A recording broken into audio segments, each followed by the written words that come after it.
Snail and the Whale by Julia Donaldson. This is the tale of a tiny snail and a great big gray-blue humpback whale. This is a rock as black as soot, and this is a snail with an itchy foot. The sea snail slithered all over the rock and gazed at the sea and the ships in the dock. And as she gazed, she sniffed and sighed. "The sea is deep and the world is wide. How I long to sail," said the tiny snail. These are the other snails in the flock, who all stuck tight to the smooth black rock, and said to the snail with itchy foot, "Be quiet, don't wiggle, stay still, stay put." But the tiny sea snail sniffed and sighed, then cried, "I've got it, I'll hitch a ride." This is the trail of the tiny snail, a silvery trail that looped and curled, and said, "Ride, want it around the world."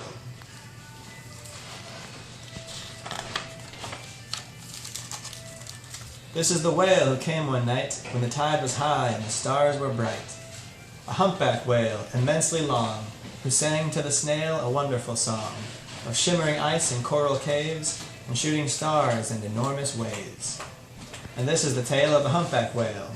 He held it out of the starlit sea and said to the snail, "Come sail with me."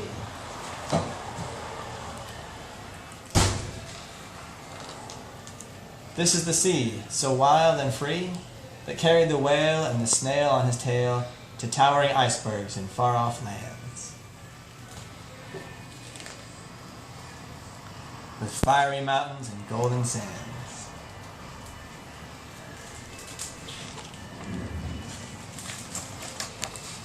These are the waves that arched and crashed, that foamed and frolicked and sprayed and splashed the tiny snail on the tail of the whale. These are the caves beneath the waves, where colorful fish with feathery fins and sharks with hideous toothy grins swam past the whale and the snail on his tail. This is the sky, so vast and high, sometimes sunny and blue and warm, sometimes filled with a thunderstorm, with zigzag lightning, flashing and frightening the tiny snail on the tail of the whale.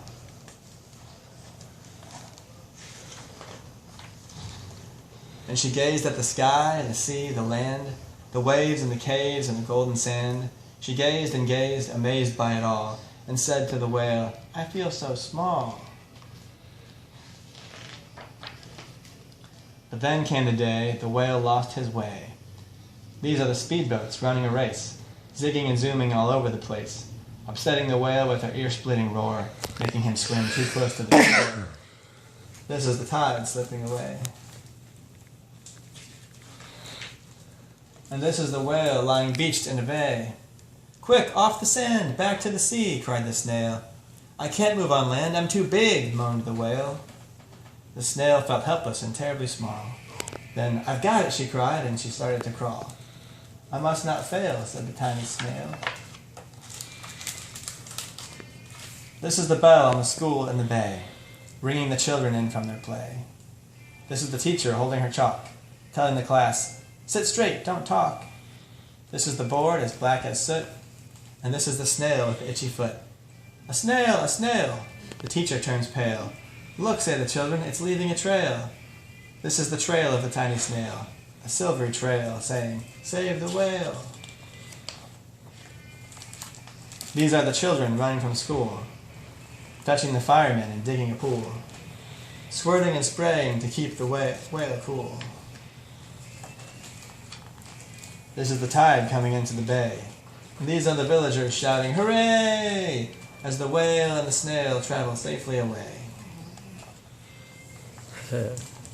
Back to the dock, and the flock on the rock, who said, "How time's flown, and haven't you grown?" And the whale and the snail told their wonderful tale of shimmering ice and coral caves, and shooting stars and enormous waves, and of how the snail, so small and frail, with her looping, curling, silvery trail, saved the life of the humpback whale. Then the humpback whale held out his tail, and on crawled snail after snail after snail. And they sang to the sea as they all set sail, on the tail of the gray-blue humpback whale.